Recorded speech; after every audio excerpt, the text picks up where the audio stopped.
अपने हाथों तकदीर बना रहे हैं। उस प्यार के सागर से मिलन करा रहे हैं, मिलन करा रहे हैं। एक मुरली और मधुबन सबको बुला रहे हैं। उस प्यार के सागर से मिलन करा रहे हैं। एक मुरली और मधुबन सबको बुला रहे हैं। उस प्यार के सागर से मिलन करा रहे हैं, मिलन करा रहे हैं, मिलन करा रहे हैं।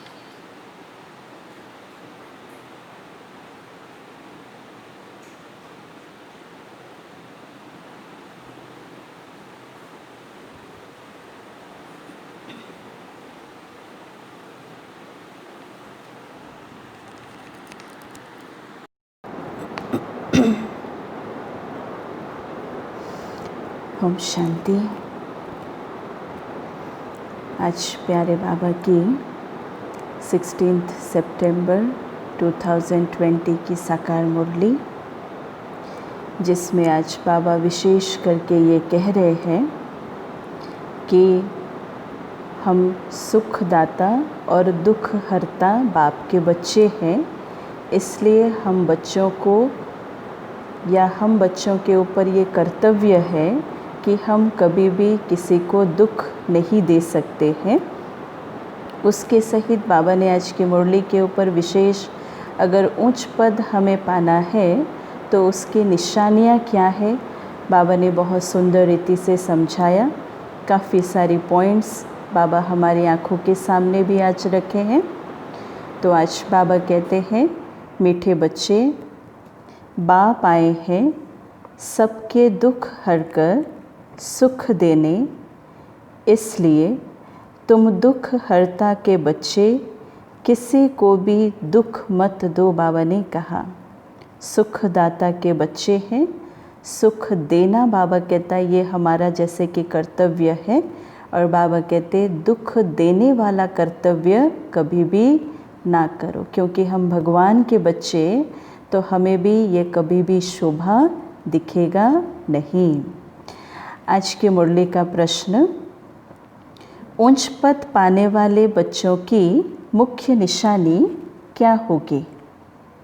बाबा आज पूछ रहे हैं, अगर उच्च पद पाना है तो उसकी निशानी क्या होगी, कैसे पता चलेगा कि हम उच्च पद पाने वाले हैं।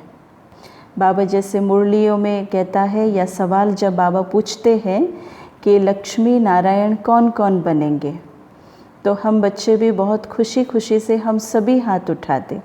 और उस समय हम कोई भी ये बात के ऊपर हाथ नहीं उठाते कि हम राम सीता भी बन जाए या राम सीता के राज्य में भी चले जाए तो खुश होंगे, हम में से कोई भी हाथ नहीं उठाते। तो सतयुगी राजधानी में उच्च पद पाना है तो उसकी निशानी आज बाबा 6 पॉइंट्स हमारे सन्मुख बाबा रख रहे हैं। तो बाबा कहते कि वे सदा श्रीमत पर चलते रहेंगे। कोई भी बात हो, लेकिन सबसे पहले अपनी आँखों के सामने वो बच्चे श्रीमत को ही लाएंगे। सेकंड पॉइंट, कभी वो हट नहीं करेंगे, कोई भी बात को लेकर करके जिद नहीं करेंगे। अपने को आप ही राज तिलक देने के लिए पढ़ाई पढ़कर गैलप करेंगे। अपने को कभी भी घाटा नहीं डालेंगे। सर्व प्रति रहम दिल और कल्याणकारी बनेंगे। उन्हें सर्विस का बहुत शौक़ होगा। कोई भी तुच्छ काम नहीं करेंगे, लड़ेंगे झगड़ेंगे नहीं। तुच्छ काम अर्थात ये लड़ना झगड़ना भी बाबा कहता क्या है, ये तुच्छ काम है। तुच्छ काम, जिनके माता पिता नहीं रहते, अनाथ जिसको बाबा कहते हैं ना, तो उनको ये चीज़ ठीक है, लड़ना झगड़ना, है ना। और हम बाबा के बच्चे हैं तो बाबा कहते हैं ये तुच्छ काम से भी हमें दूर रहना है, लड़ना झगड़ना इन सारी चीज़ों से। और उसके सहित बाबा कहते रहम दिल भी बनो, कल्याणकारी भी बनो। आज का गीत है कि तूने रात गवाई सो के, दिवस गवाया खा के। ओम शांति। रूहानी बच्चे रूहानी बाप के सामने बैठे हैं। बाबा कहते कि अब इस भाषा को तो तुम बच्चे ही समझते हो। कौन सी भाषा? ये जो रूहानी शब्द, रूहानी बच्चे रूहानी पिता के सामने बैठे हैं। बाहर वालों को अगर हम ये कहें तो यह बात उनको समझ में नहीं आए। अब बाबा कहते और कोई नया तो समझ ना सके। बाबा कहते कि हे रूहानी बच्चे, हे रूहानी बच्चे, ऐसे कभी कोई कह ना सके। कोई संस्था पर भी नहीं हो सकता, कोई संस्थाओं में भी ऐसा नहीं कहा जाता। हाँ, बाबा ने कहा कहने आएगा ही नहीं। बाबा कहते कि उनको कहने आएगा ही नहीं। तो तुम जानते हो हम रूहानी बाप के सामने बैठे हैं, जिस बाप को यथार्थ रीति कोई भी जानते नहीं। भल अपने को भाई भाई भी समझते हैं। हम सब आत्माएं हैं। बाप एक है, परंतु यथार्थ रीति नहीं जानते। कई सारी बातों को भी कहते हैं, जैसे हिंदू, मुस्लिम, सिख, ईसाई आपस में भाई भाई, तो भाई भाई के शब्द को कहते हैं, है ना। हम एक भगवान के बच्चे हैं, ये भी कहते हैं। लेकिन बाबा कहता है यथार्थ रीति से भी नहीं जानते। यथार्थ रीति से ना जानने के कारण ही आज मनुष्य आत्माओं की बुद्धि एक साथ अनेक दिशाओं में वह भटक रहा है। इसलिए बाबा ने कहा कि जब तक सम्मुख आकर समझे नहीं, तब तक समझे भी कैसे। जब तक बाबा सामने ना आए, जब तक बाबा उसके मुख से, जब तक बाबा ब्रह्मा बाबा के मुख से जब तक यह वाणी ना सुना दे, समझा ना दे, तो बाबा कहता सभी समझेंगे भी कैसे। तो तुम भी जब सम्मुख आते हो तब समझते हो। तुम हो ब्राह्मण और ब्राह्मणियाँ। तुम्हारा सरनेम ही है ब्रह्मा वंशी, ब्रह्मा कुमार और कुमारियाँ। क्योंकि शिव को तो सब आत्माएं हैं ना, तुमको शिव कुमार व शिव कुमारी नहीं कहेंगे। बाबा कह रहे हैं कि यह अक्षर रॉन्ग हो जाता। कुमार हो तो कुमारी भी हो, बाबा ने कहा, और शिव की तो सभी आत्माएं हैं, तो इसलिए आत्मा हो सकता, कुमार कुमारी की बात तो हट गया। अब बाबा कह रहे हैं कि कुमार कुमारी तब कहा जाता जब मनुष्य के बच्चे बनते हैं। शिव के बच्चे तो निराकारी आत्माएं ही हैं। शिव के बच्चे निराकारी आत्माएं हैं। मूल वतन में बाबा कहते सभी आत्माएं ही रहते हैं, जिनको सालिग्राम कहा जाता है। इसलिए भक्ति मार्ग में भी आप देखना, शिव जी के मंदिर के पास, शिव जी के मंदिर या शिवलिंग के मंदिर के पास, है ना, जहाँ शिवलिंग रखा जाता है, तो वहाँ पर भी क्या होता है कि सालिग्रामों की भी पूजा होती है। शिवलिंग के साथ साथ सालिग्राम की भी पूजा होती है। तो बाबा ने कहा यहाँ आते हैं तो फिर कुमार और कुमारियाँ बनते हैं जस्मानी, लेकिन आत्मा के नाते से बाबा कहता तुम सभी आत्माएं हो, है ना। कुमार और कुमारी का टाइटल नहीं हो सकता। कुमार और कुमारी का बाबा ने कहा जब तुम यहाँ आते हैं, इस ब्राह्मण परिवार में जब हम आते हैं, और बाबा कहता जब ये शरीर धारण करते हैं तो कोई कहते कि हम कुमार, कोई कहते तो फिर हम कुमारी हैं। तो वास्तव में तुम हो कुमार, शिव बाबा के बच्चे। कुमारियाँ और कुमार तब बनते जब शरीर में आते हो। तुम बीके हो, इसलिए भाई बहन कहलाते हो। तुम बीके हो, है ना, इसलिए भाई बहन कहलाते हो। अभी इस समय तुमको नॉलेज मिली है, बाबा ने कहा ये समझ मिली है। नॉलेज मिली है अर्थात क्या है, हम आत्माओं को ये समझ मिली है कि हम आत्मा के नाते से परमात्मा के बच्चे, तो हमारा रिश्ता आपस में भाई भाई का रिश्ता। और जब हम प्रजापिता ब्रह्मा के मुख से ये ज्ञान सुनते हैं, परमात्मा की वाणी, तो हमारा आपस में रिश्ता हो जाता है भाई और बहन का रिश्ता। तुम जानते हो बाबा हमको पावन बनाकर ले जाएंगे, तो आत्मा जितना बाप को याद करेगी तो क्या हो जाएगी। आत्मा जितना बाप को याद करेगी तो ये आत्मा बाबा कहते पावन बनती जाएगी, पवित्र बन जाएगी। बाबा ने कहा जितनी याद उतनी पवित्रता की शक्ति। तो आत्माएं ब्रह्मा मुख से यह नॉलेज पढ़ती है। बाबा ने कहा कि चित्रों में भी बाप की नॉलेज क्लियर है, चित्रों में भी बाप की नॉलेज क्लियर है। चित्र दिखा करके जब हम परमात्मा की सत्य कथा हम सुनाते हैं ना, तो उनको भी समझ में आता है, क्योंकि ये नॉलेज पूरा स्पष्ट है, पूरा क्लियर है। शिव बाबा ही हमको पढ़ाते, ना कृष्ण पढ़ा सकते, ना कृष्ण द्वारा बाप पढ़ा सकते। बाबा ने कहा कि कृष्ण तो वैकुंठ का प्रिंस है, यह भी तुम बच्चों को समझाना है। कृष्ण तो स्वर्ग में अपने माँ बाप का बच्चा होगा ना, स्वर्गवासी बाप का बच्चा होगा, तो वैकुंठ का वह प्रिंस है। स्वर्गवासी बाप का बच्चा होगा श्री कृष्ण, अर्थात बाबा कहते वो वैकुंठ का प्रिंस है, उनको भी कोई जानते नहीं। तो कृष्ण जयंती पर अपने अपने घरों में कृष्ण के लिए झूले बनाते हैं, व मंदिरों में भी झूले बनाते हैं। कृष्ण जयंती जन्माष्टमी पर क्या होता है, अपने अपने घरों में भी श्री कृष्ण के लिए झूला बनाते हैं। या बाबा कहते मंदिरों में भी देखना झांकी होता है, तो अनेक सारे छोटे छोटे बच्चों को उस झांकी में सजाया जाता है, राधे कृष्ण का रूप दे करके बिठाया जाता, उनको भी झूले में झुलाया जाता है। और माताएं जाकर गोलक में पैसे डालती हैं, पूजा आदि करती है। आजकल क्राइस्ट को भी कृष्ण मिसल बना देते हैं। और बाबा क्या कहते कि ये जो क्रिश्चियन और ये क्राइस्ट और कृष्ण है ना, इनकी राशि दोनों की मिलती जुलती राशि है।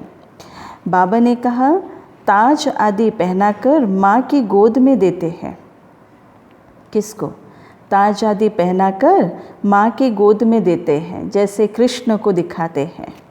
छोटा सा बच्चा होगा तो जन्माष्टमी के दिन हर छोटे बच्चे को देखना घर पे क्या करते हैं, ज़्यादा से ज़्यादा कृष्ण का रूप दे करके उनको सजाया जाता है। हाँ, आज बाबा सबको याद दिला रहे हैं। बाबा कहते हैं कि अब कृष्ण और क्राइस्ट राशि तो एक ही है। कृष्ण और क्राइस्ट राशि तो एक ही है, वो लोग कॉपी करते हैं। नहीं तो कृष्ण के जन्म और क्राइस्ट के जन्म में बहुत फ़र्क है। नहीं तो कृष्ण के जन्म और क्राइस्ट के जन्म में बहुत फ़र्क है। बाबा कहते हैं कि क्राइस्ट का जन्म कोई छोटे बच्चे के रूप में नहीं होता है। क्राइस्ट का जन्म कोई छोटे बच्चे के रूप में नहीं होता है। हाँ, बाबा क्या कह रहे कि क्राइस्ट की आत्मा ने तो कोई में जाकर प्रवेश किया है। क्राइस्ट की आत्मा, ये बहुत बड़ी समझ की बात है ना। एक राज जैसे बाबा खोलते और क्लियर बाबा हमें समझाते कि क्राइस्ट की आत्मा ने तो कोई में जाकर प्रवेश किया है, जीसस के अंदर प्रवेश किया है।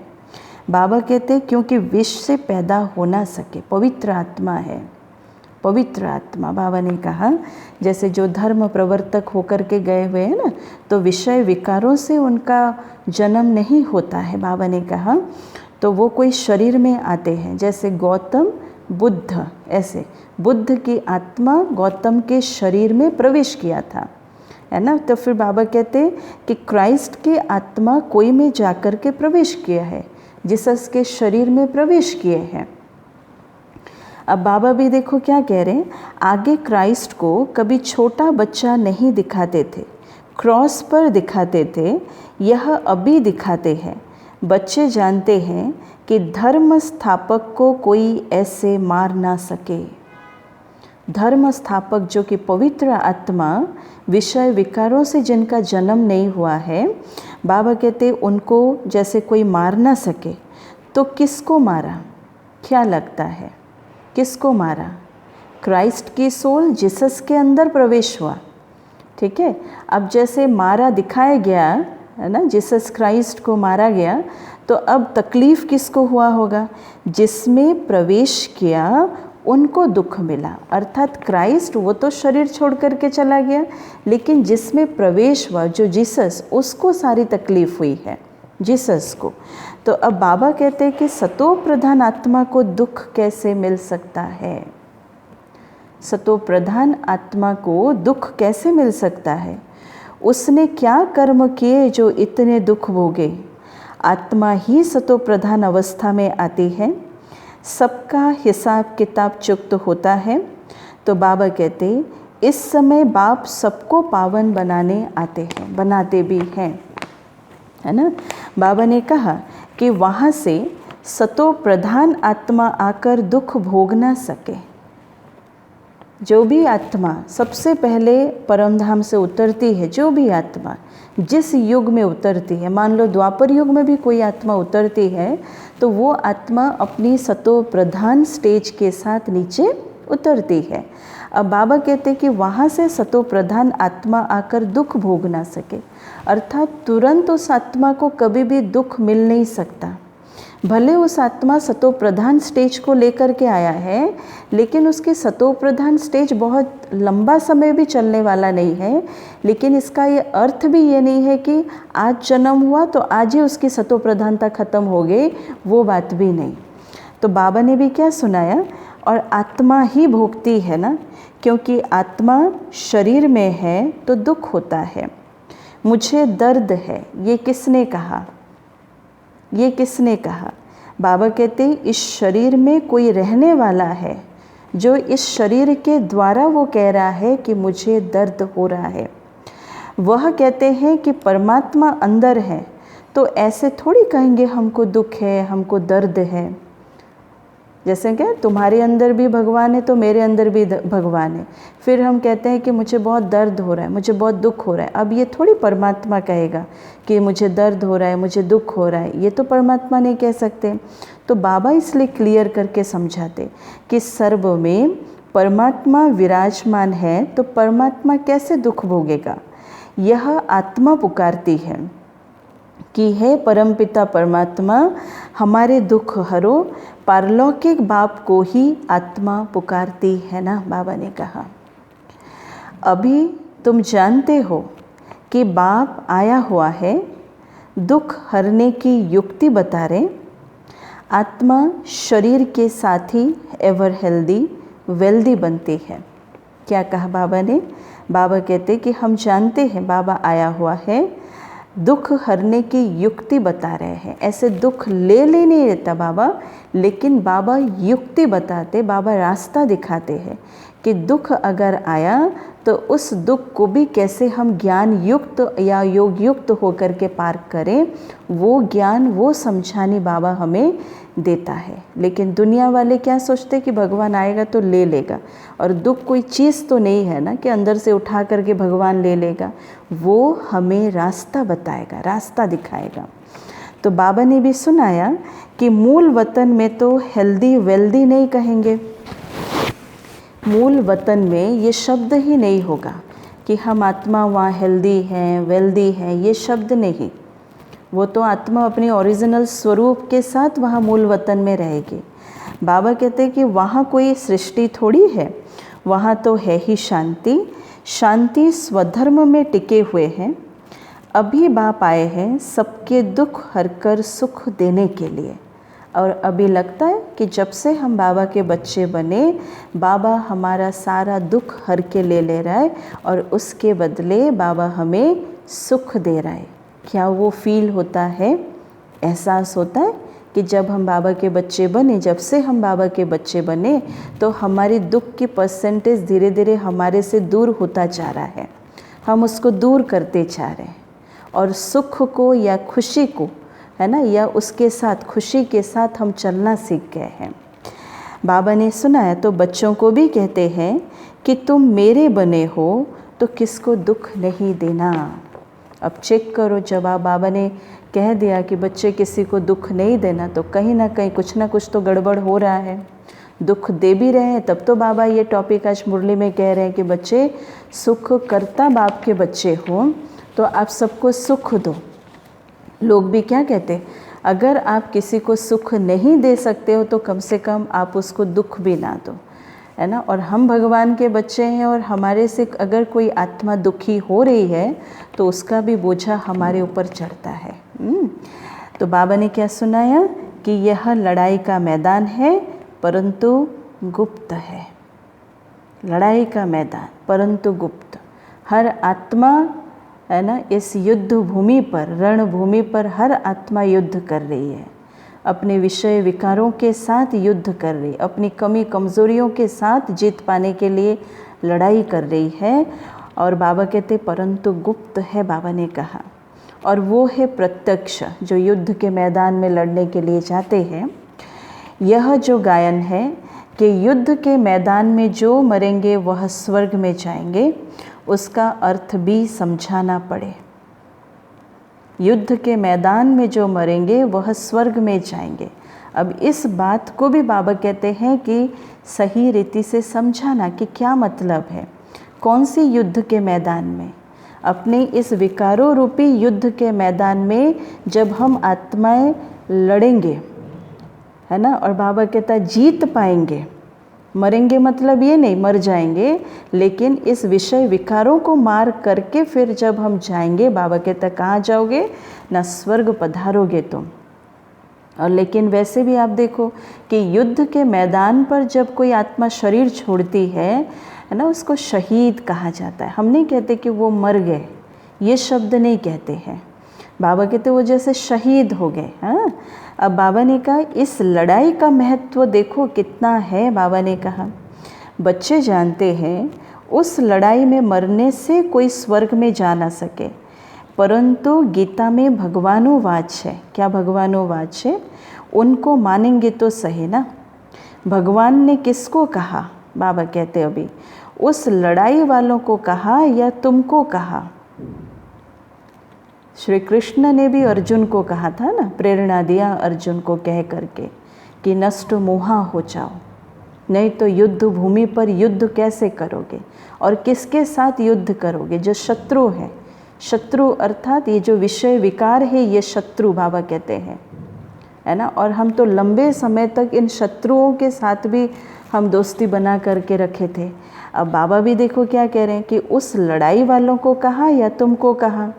बाबा कहते दोनों को कहा। उन्हों को भी समझाया जाता है कि अपने को आत्मा समझ, बाप को याद करो, ये सर्विस भी करनी है। तो अब तुम स्वर्ग में अगर जाना चाहते हो तो पुरुषार्थ करो, दोनों तरफ से सेवा करो, कोई किसी भी फील्ड पर हो, है ना। बाबा कहते दोनों तरफ से, क्योंकि आगे की जो दुनिया है वो सतयुगी दुनिया है।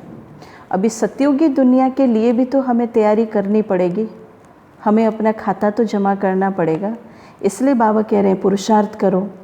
लड़ाई में तो सब धर्म वाले हैं, सिख भी है, वो तो सिख धर्म में ही जाएंगे। स्वर्ग में तो तब आ सकेंगे जब तुम ब्राह्मणों से आकर के ज्ञान ले, बाबा कह रहे हैं। कोई भी धर्म वाला हो, जब तक इस ब्राह्मण परिवार में नहीं आएंगे, जब तक ये परमात्मा ज्ञान नहीं सुनेंगे, बाबा कह रहे हैं कि तब तक स्वर्ग में भी जा ना सके। बाकी ऐसे नहीं कि स्वर्ग में राजा बनेंगे। बाबा ने कहा नहीं, जास्ती उन्हों को समझा भी नहीं सकते हो, अलग धर्म वालों को जास्ती समझा भी नहीं सकते हो, है ना। बहुत सोच विचार करके, ध्यान रख करके समझाया जाता है। तो बाबा क्या कह रहे हैं, उनको थोड़ा ही ज्ञान समझाया जाता है। लड़ाई में अपने इष्ट देवता को याद जरूर रखते हैं। सिख होगा तो गुरु गोविंद की जय कहेंगे। सिख धर्म के होंगे तो बाबा क्या कहते हैं, वो किन को याद करेंगे? गुरु गोविंद जी को याद करेंगे। ऐसा कोई नहीं जो अपने को आत्मा समझ परमात्मा को याद करे, ऐसे कोई नहीं। कोई धर्म में नहीं है, चाहे हिंदू हो, चाहे मुसलमान हो, चाहे सिख हो, चाहे ईसाई हो, चाहे कोई भी हो।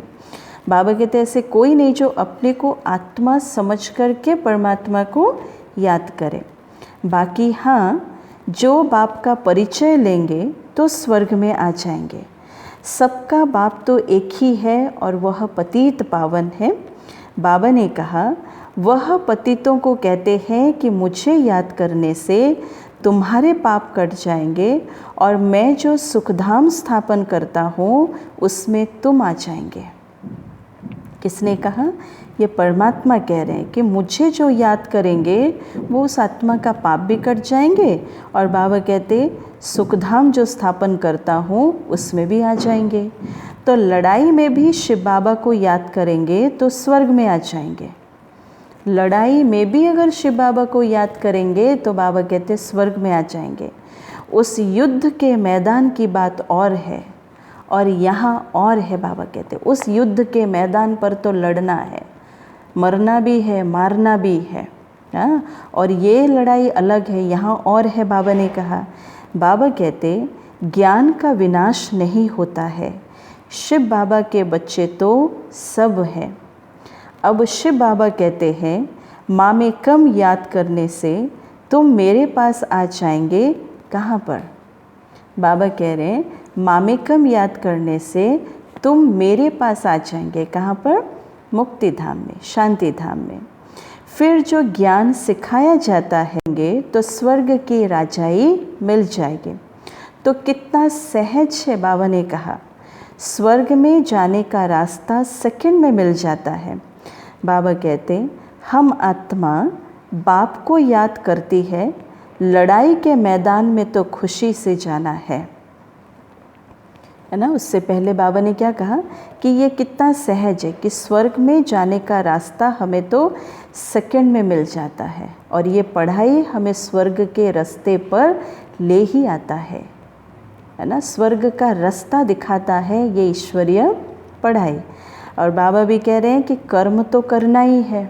और पिछले दिनों की मुरलियों में भी बाबा ने क्या कहा था? कर्म से कोई भी आत्मा बच नहीं सकते। जैसे कहते हैं कि सभी हमें मोक्ष चाहिए, हम और आना ही नहीं चाहते, लेकिन बाबा ने हमें क्या कह दिया कि मोक्ष किसी को भी नहीं मिल सकता, क्योंकि भगवान खुद कह रहे हैं कि मुझे खुद को इस धरती पर आना पड़ता है ना। और बाबा कहते हैं हम आत्माओं को कभी भी मोक्ष नहीं मिल सकता, इसलिए कर्म तो करना ही है।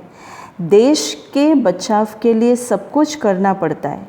वहाँ तो है ही एक धर्म, सतयुग में एक धर्म, मतभेद की कोई बात नहीं। एक धर्म, एक राज्य, एक भाषा, एक मत, सब कुछ एक। और यहाँ कितना मतभेद है। मतभेद किस पे है? बाबा कहते मतभेद पानी पर मतभेद है। बाबा कहते जमीन पर भी मतभेद है, आकाश पर भी मतभेद है ना, सब पर मतभेद है। और इसके लिए कितना झगड़ा है। पानी बंद कर देते तो फिर पत्थर मारने लग पड़ते हैं। पानी बंद कर देते तो बाबा कहते फिर पत्थर मारने लग पड़ते हैं। एक दो को अनाज नहीं देते तो झगड़ा हो जाता है ना। क्योंकि देखो कि इस देश से और कोई देश तक वो पानी जा रहा होगा, और कोई देश से इस देश की और अनाज आ रहा होगा, या पेट्रोल आ रहा होगा, या डीजल आ रहा होगा, है ना। ये सारा सिलसिला चला है। तो बाबा क्या कह रहे हैं कि तुम बच्चे जानते हो हम अपना स्वराज्य स्थापन कर रहे हैं। हम अपना स्वराज्य स्थापन कर रहे हैं, और पढ़ाई से ही राज्य पाते हैं। तो नई दुनिया जरूर स्थापन होनी है। नूंद है तो कितनी खुशी होनी चाहिए। कोई भी चीज़ में लड़ने झगड़ने की कोई बात नहीं है, बाबा कह रहे हैं। और हम बच्चे तो विशेष एकदम बहुत अटेंशन रखना है। कोई भी बात हो जाए, कुछ भी हो जाए, है ना, लेकिन ये लड़ना झगड़ना, इस प्रकार के स्वभाव संस्कार वाली आत्माओं से अपने आप को बचा करके रखना है, बचा करके रखना है हमेशा। और रहना भी बाबा कह रहे हैं कैसे रहना है? बहुत साधारण रहना है। बाबा ने कहा रहना भी बहुत साधारण। बाबा ने समझाया है तुम ससुर घर में जाते हो, इसलिए अब वनवाह में हो।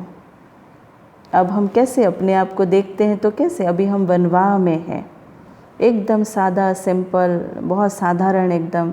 वेशभूषा भी हमारा बहुत साधारण। बाबा ने ये सफ़ेद पोशाक, सफ़ेद ड्रेस बाबा ने पहना दिया, जैसे कि जीते जी तुम इस दुनिया से मर चुके हो। और फिर बाबा कहता भोजन भी कितना साधारण, क्योंकि अभी तुम वनवाह में हो। सभी आत्माएं जाएंगी, शरीर थोड़ी जाएंगे। बाबा कहते सभी आत्मा शरीर छोड़ कर के जाएंगे। शरीर यहाँ पड़ा रहेगा, सभी आत्मा यहाँ शरीर छोड़ कर के जाएंगे।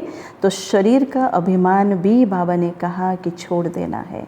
ये शरीर का अभिमान जो कि नस नस में ये अभिमान हमारे अंदर भरा हुआ है, और वो ठीक समय पर वो अभिमान अपना रूप दिखाई देता है। इसलिए कितना अटेंशन खुद के ऊपर देना पड़ेगा, सोचो कितना अटेंशन, क्योंकि शारीरिक अभिमान हमारे अंदर कूट कूट करके भरा हुआ है।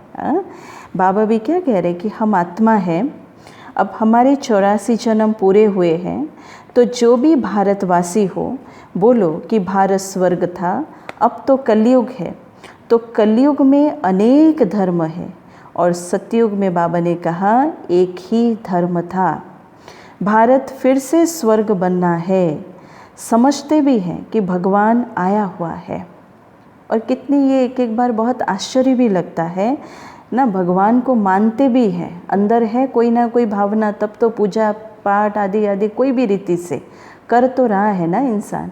लेकिन जब आप कह दो कि भगवान आया हुआ है और आकर के दो बातें सुनो, तो फिर उनके अंदर भय होना शुरू हो जाता है। अब बाबा भी देखो क्या कह रहे हैं। बाबा ने कहा समझते भी हैं कि भगवान आया हुआ है, आगे चल भविष्यवाणी भी करते रहेंगे। वायुमंडल देखेंगे ना, बाबा ने कहा वायुमंडल देखोगे ना, बाबा कह रहे हैं आगे चल कर के देखते जाओ क्या होता है। तो बाप बच्चों को ही समझाते, बाप तो सभी का है ना, और सबका हक है। बाप सभी का है और सबका हक है। किसके प्रति? बाबा के ऊपर सबका हक है, इस ज्ञान के ऊपर सबका हक है। बाबा कहते हैं मैं आया हूँ और सबको कहता हूँ कि मामेकम याद करो तो तुम्हारे विकर्म विनाश होंगे। अभी तो मनुष्य समझते हैं कभी भी लड़ाई हो सकती है, और अभी की हालात जैसे हम देखते हैं, अभी तो और सबके बुद्धि में है कि कभी भी थर्ड वर्ल्ड वार हो सकता है, कभी भी जंग छिड़ सकता है, कभी भी। और बाबा ने तो ये बात कब से बाबा ने कह दिया है, और ये तो कल भी हो सकती है। लड़ाई जोर भरने में देरी थोड़ी लगती है, लड़ाई जोर भरने में देरी थोड़ी लगती है ना। तो बाबा कहते हैं परंतु तुम बच्चे समझते हो कि अभी हमारी राजधानी स्थापन हुई नहीं है, तो विनाश कैसे हो सकता है और कब तक। बाबा कहते हैं अब तुम तैयार हुए नहीं हो तो पर्दा में कैसे खोलूं। तो अब अपने आप को भी ये पूछना है कि कब तक हम अपने आप को पूरा तैयार कर लेंगे।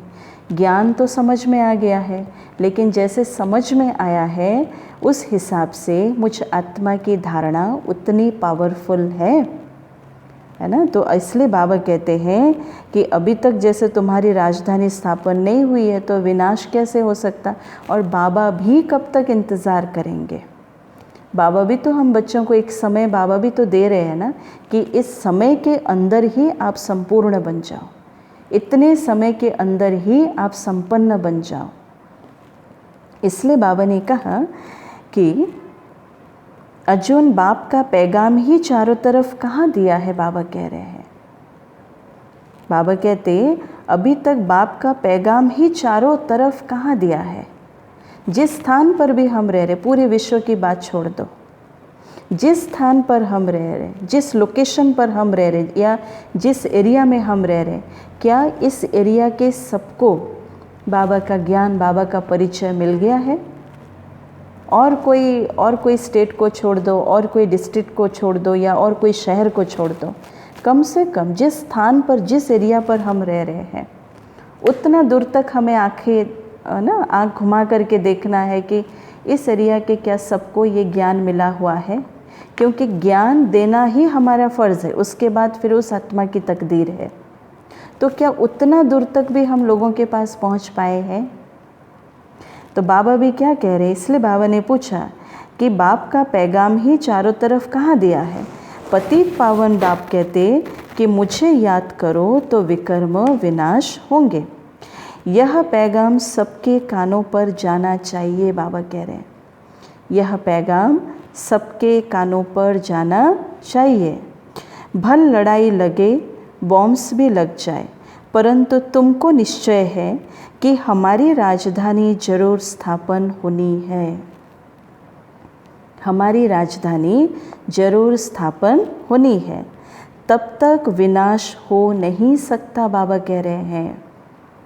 जब तक स्थापना नहीं हो जाएगी तब तक बाबा कहते विनाश नहीं होगा, क्योंकि विनाश से पहले स्थापना होना ज़रूरी है। विश्व में शांति कहते हैं ना, तो विश्व में वार होगी तो विश्व को ख़त्म कर देंगे। विश्व में वार होगी तो बाबा कहते विश्व को ही ख़त्म कर देंगे। और वार तो बाबा कहता कल भी हो सकता है ना, इसको देरी नहीं लगेगी। ये है विश्वविद्यालय। सारे विश्व को तुम नॉलेज देते हो। एक ही बाप आकर सारे विश्व को पलटाते हैं, परिवर्तन करते हैं। सारे विश्व को पलटाते, सारे विश्व को परिवर्तन करते हैं। वो लोग तो कल्प की आयु ही लाखों वर्ष कह देते हैं। बाबा ने कहा वो लोग तो कल्प की आयु ही लाखों वर्ष कह देते हैं, और तुम जानते हो इस कल्प की आयु सिर्फ और सिर्फ कितने वर्ष की है? इस कल्प की आयु सिर्फ और सिर्फ 5000 वर्ष की है। तो कहते हैं कि क्राइस्ट से 3000 वर्ष पहले हेवन था। इस्लामी, बौद्धि आदि सबका हिसाब किताब निकालते हैं तो उनसे पहले दूसरे कोई का नाम है ही नहीं। तुम अंगे अक्षरे बता सकते हो, क्योंकि हमें पता चला कि इस कल्प की आयु सिर्फ और सिर्फ 5000 वर्ष की है। इसलिए एक क्लियर हिसाब किताब हम बच्चे निकाल सकते कि क्राइस्ट कब आए, ये बुद्धिज़्म वाले कब आए, शंकराचार्य संन्यास धर्म वाले कब आए, है ना। तो बाबा ने कहा कि तो तुमको कितना नशा रहना चाहिए। झगड़े आदि की बात ही नहीं। झगड़ते वो हैं जो बाबा कहते, क्या कहते होंगे आज बाबा? कई बार मुरलियों में बाबा ने क्या कहा? कई बार मुरलियों में बाबा ने ये शब्द को कहा, झगड़ते वो हैं जो निधन के हैं, अर्थात जिनके धनी धोनी माता पिता नहीं है ना, वही लड़ते झगड़ते रहते हैं। तुम अभी जो पुरुषार्थ करेंगे 21 जन्म के लिए प्रारब्ध बन जाएगी। अटेंशन देना सभी। बाबा कहते तुम अभी जो पुरुषार्थ करेंगे उस पुरुषार्थ के अनुसार 21 जन्म हमें प्रारब्ध मिलेगा। 21 जन्म। थोड़ा सा पुरुषार्थ, थोड़ी सी पढ़ाई, है ना, थोड़ी सी धारणा, थोड़ी सी मेहनत, तो हमें पुरुषार्थ, हमारा पुरुषार्थ ऐसा है थोड़ा सा, तो प्रारब्ध भी बाबा कहते थोड़ा सा ही मिलेगा। बहुत ज़बरदस्त पुरुषार्थ, बहुत शक्तिशाली धारणा, है ना, तो प्रारब्ध भी बाबा कहते उस हिसाब से मिलेगा। तो लड़ेंगे झगड़ेंगे तो ऊंच पद भी नहीं मिलेगा। आज बाबा घड़ी घड़ी कह रहे हैं लड़ना झगड़ना नहीं, लड़ना झगड़ना नहीं।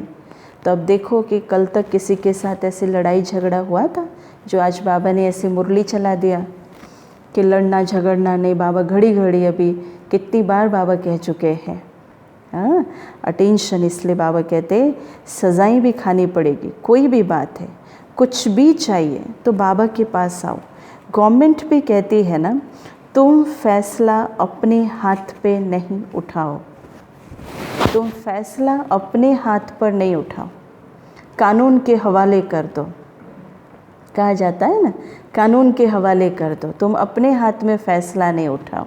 तो बाबा भी हमें क्या कहते, तुम अपने हाथ पे लॉ नहीं उठाओ, अपने हाथ पे लॉ नहीं उठाओ। जैसे गुस्से में आया, किसी को मार दिया, किसी को चांटा लगा दिया, ये अपने हाथ में लॉ नहीं उठाओ। किसी के साथ बहुत लड़ गए, झगड़ना शुरू कर दिया एकदम, है ना, ये है लॉ, ये नहीं उठाओ, बाबा कह रहे हैं। बाबा कहते हैं फिर देखो, कोई कहते हैं कि हमको विलायत का बूट चाहिए, अब क्या करोगे?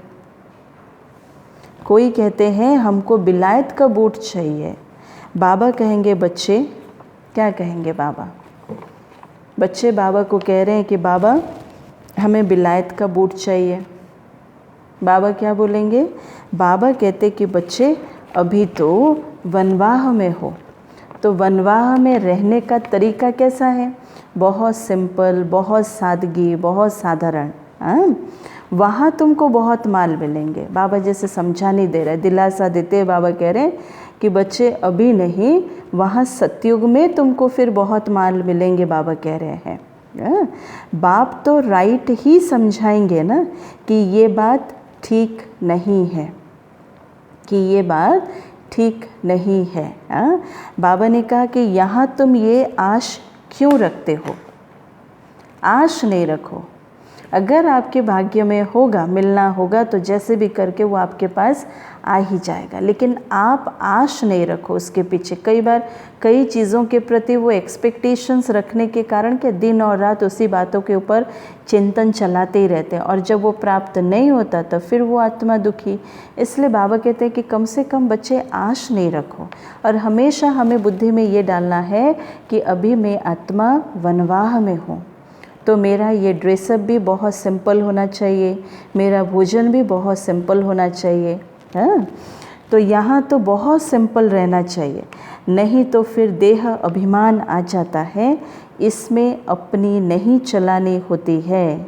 बाबा जो कहे, बीमारी आदि है, डॉक्टर आदि को भी बुलाते हैं, दवाई आदि से संभाल तो सबकी होती है, बाबा कह रहे हैं। ऐसे नहीं कि बाबा मना नहीं करे, बाबा मना कर देंगे कि नहीं नहीं डॉक्टर की भी ज़रूरत नहीं है, आप ऐसे ही रहो क्योंकि वनवाह में हो, कोई चीज़ की ज़रूरत नहीं। जहाँ शरीर की बात है, शरीर बीमार है तो पुरुषार्थ कैसे करेंगे? इसलिए डॉक्टर को भी बुलाना पड़ेगा, मेडिसिन भी इस शरीर को खिलाना पड़ेगा, वो बात अलग है।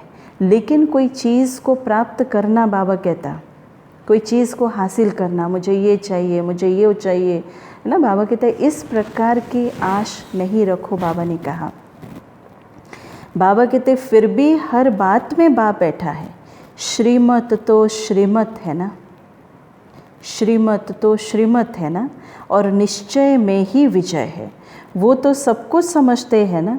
बाप की राय पर चलने में ही बाबा कह रहे कल्याण है, और अपना भी कल्याण करना है। कोई को वर्थ पाउंड बना नहीं सकते हैं तो वर्थ नॉट ए पेनी ठहरे। अगर मैं आत्मा किसी को हीरे तुल्य बना नहीं पा रही हूँ तो मैं भी अपने आप को क्या बोलूँ, मैं हीरे तुल्य हूँ। हीरे तुल्य आत्मा की निशानी क्या होगी? वह औरों को भी अपने समान बनाएंगे। अब बाबा कहते हैं औरों को अगर अपने समान नहीं बना पा रहे हैं तो बाबा कहते हैं आप वर्थ नॉट ए पेनी हो, आप भी कौड़ी तुल्य हो अभी तक, तो पाउंड बनने ही लायक नहीं हो। यहाँ वैल्यू नहीं तो वहाँ भी वैल्यू नहीं रहेगी। तो सर्विसेबल बच्चों को सर्विस का बाबा कहते कितना शौक रहना चाहिए।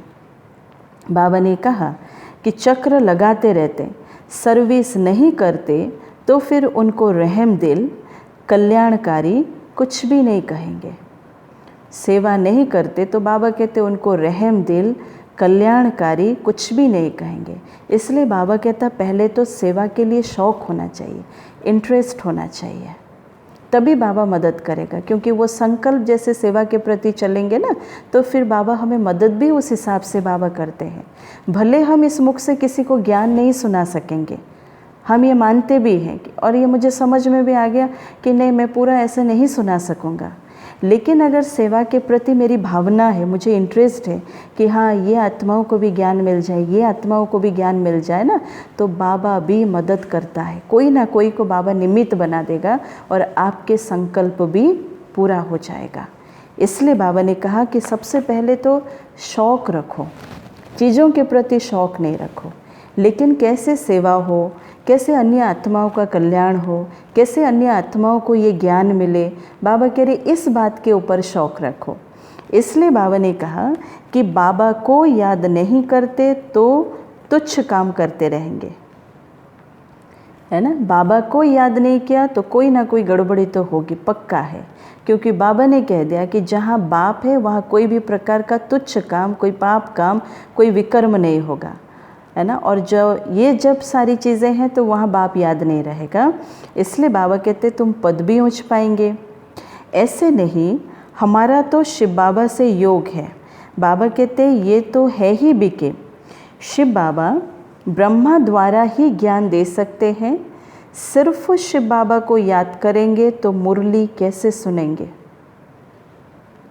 सिर्फ शिव बाबा को याद करेंगे तो मुरली कैसे सुनेंगे? फिर नतीजा क्या होगा? कहने का भाव क्या है? पढ़ेंगे ही नहीं, सिर्फ बोलोगे कि योग करोगे तो योग भी लगेगा नहीं है। क्योंकि ये जो योग है ये हमारे ज्ञान के साथ जुड़ा हुआ है हाँ, बाबा ने कहा पढ़ेंगे नहीं तो पद क्या पाएंगे। यह भी जानते हैं कि सबकी तकदीर ऊंच नहीं बनती है। बाबा ने कहा सबकी तकदीर ऊंच नहीं बनती है। वहाँ भी तो नंबरवार पद होंगे। बाबा कह रहे सतयुगी दुनिया में भी तो एक समान तो पद नहीं होगा, वहाँ भी तो नंबरवार पद होंगे।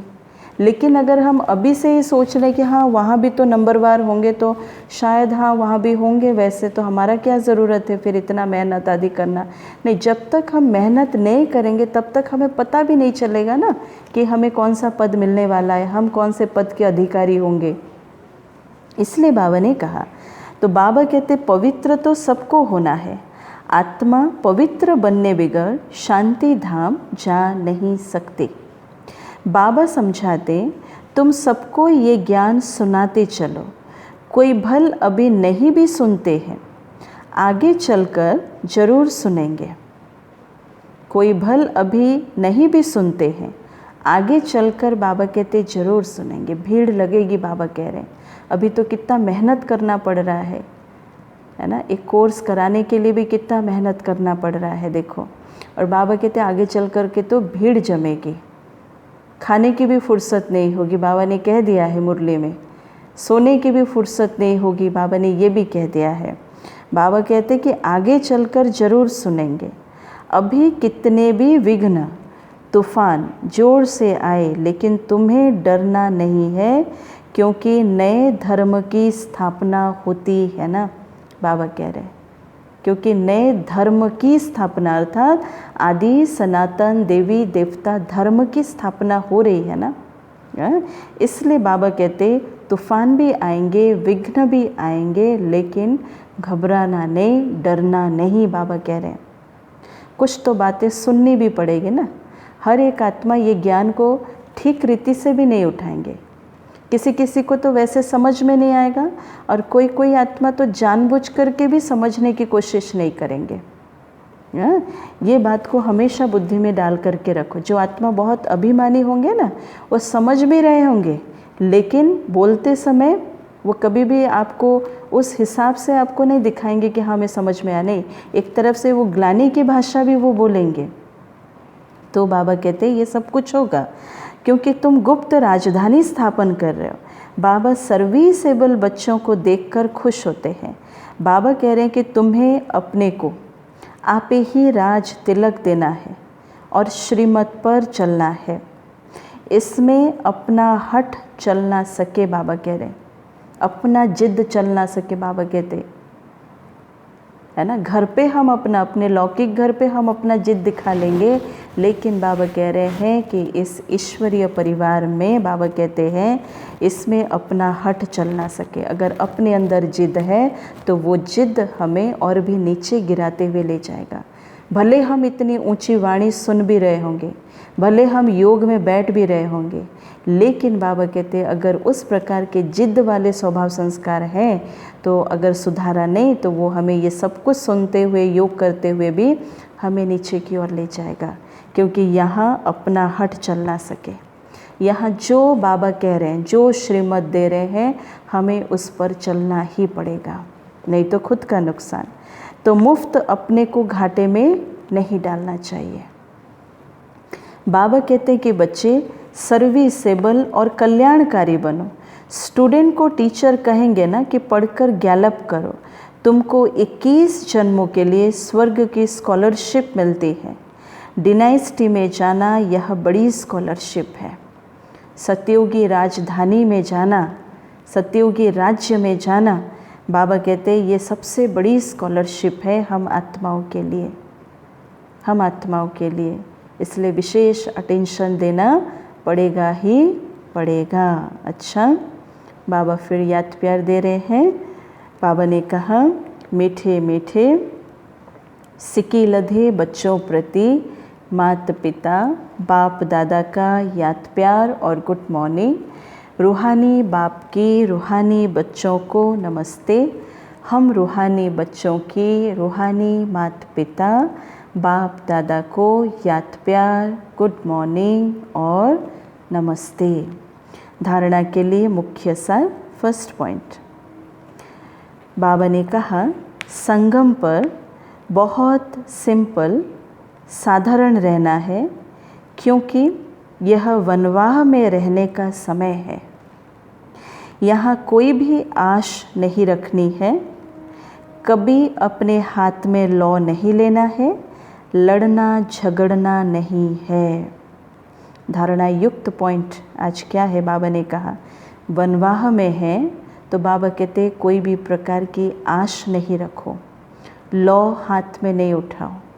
बाबा कहते कैसे रहो? बहुत सिंपल रहो, बहुत साधारण रहो, और लड़ना झगड़ना भी नहीं। सेकंड पॉइंट, विनाश के पहले नई राजधानी स्थापन करने के लिए सबको बाप का पैगाम देना है कि बाप कहते हैं मुझे याद करो तो विकर्म विनाश हो और तुम पावन बनो, और तुम पावन बनो।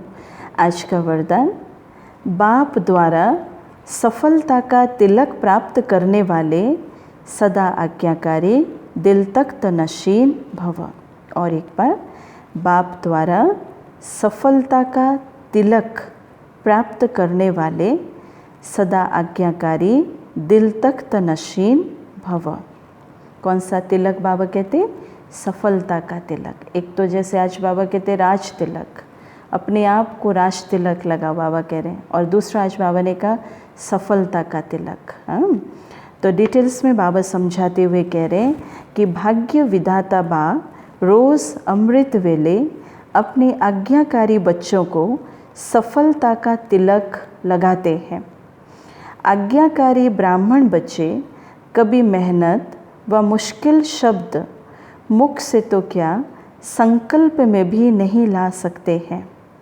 आज्ञाकारी ब्राह्मण बच्चे कभी मेहनत व बाबा कहते मुश्किल शब्द मुख से तो क्या संकल्प में भी नहीं ला सकते हैं। वह सहज योगी बन जाते हैं, इसलिए कभी भी दिल शिकस्त नहीं बनो, इसलिए कभी भी दिल को छोटा नहीं करो, लेकिन सदा दिल तख्त नशीन बनो, रहम दिल बनो। अहम भाव और वहम भाव को समाप्त करो, दोनों भाव को, अहम भाव को भी समाप्त करो तो बाबा कहते वहम भाव को भी समाप्त करो। दिल शिकस्त नहीं बनो, लेकिन बाबा कहते दिल तख्त नशीन बनो, रहम दिल बनो। स्लोगन, विश्व परिवर्तन की डेट नहीं सोचो। बाबा क्या कह रहे हैं? बाबा को भी बार बार बच्चे पूछते हैं ना कि बाबा विनाश कब होगा, विनाश कब होगा, विनाश कब होगा, पूछते हैं ना बाबा को। तो जैसे बाबा भी क्या कहते कि बच्चे विश्व परिवर्तन की डेट नहीं सोचो, स्वयं के परिवर्तन की घड़ी निश्चित करो। क्या निश्चित करो? स्वयं के परिवर्तन की घड़ी निश्चित करो, बाबा ने ये कहा। विश्व तो परिवर्तन तो होकर के ही रहेगा, लेकिन कब होगा? जब स्वयं हम अपने आप को परिवर्तन कर लेंगे, तब विश्व परिवर्तन तो होना ही है। ओम शांति, ओम शांति, ओम शांति।